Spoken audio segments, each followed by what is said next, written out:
I think the whole case the other side is putting really comes down to an emotional case rather than a rational one. In today's debate, we on the affirmative side are going to defend two main contentions. First, that if God does not exist, then the universe has no purpose.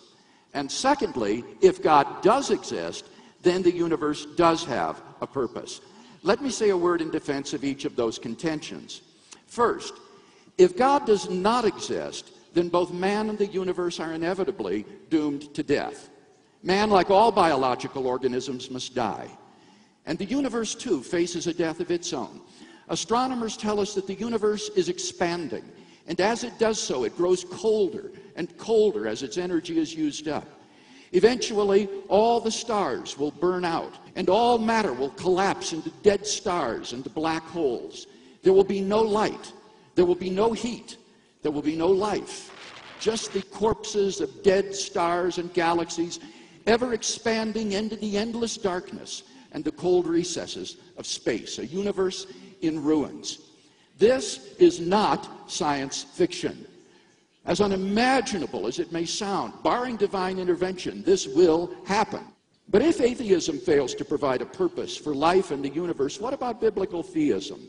According to the biblical worldview, God does exist and man's life does not end at the grave. And because of this, we can live consistently and purposefully within the framework of such a worldview. And thus, biblical theism succeeds precisely where atheism breaks down. Now, I'd be the first to say that none of this proves that God exists. I'd be the first to say that none of this proves that God exists. None of this proves that God exists. None of this proves that God exists. None of this proves that God exists. None of this proves that God exists. None of this proves that God exists. William Lane Craig seemed to think that it would be so intolerable, so disagreeable that we are doomed to death, that the universe is doomed to death. Somehow playing on the heartstrings, playing on the emotions. It's not nice to think that we're all going to die. It's not nice to think that the universe is going to die a heat death and that everything is going to come to an end. It's not nice to think that everything is meaningless. None of this proves that God exists. And therefore, somehow that must prove that there is purpose in the universe, that there is some sort of top-down supervising God. I'd be the first to say that none of this proves that God exists. It all depends. I think the whole case the other side is putting really comes down to an emotional case rather than a rational one. An emotional case rather than a rational one. Time doesn't permit me to develop in my opening statement a case for theism.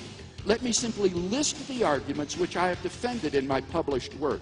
Number one, God is the best explanation for why anything exists rather than nothing. The whole case. 2, God is the best explanation for the beginning of the universe. The whole case. 3, God is the best explanation for the fine-tuning of the initial conditions of the universe for intelligent life. The whole case the other side is putting. 4, God is the best explanation for the existence of objective moral values and duties in the world, including evil. What arguments did Professor Ridley give to show that God does not exist? The problem of evil. Evil is a departure from the way things ought to be. If there is a way things ought to be, then there must be some transcendent design plan or purpose. Hence, evil is actually evidence that God does exist. The whole case. 5, the very possibility of God's existence entails that God exists. The whole case the other side is putting. If you're interested in a detailed discussion of these arguments, time is out, I'm sorry. See my book, Reasonable Faith.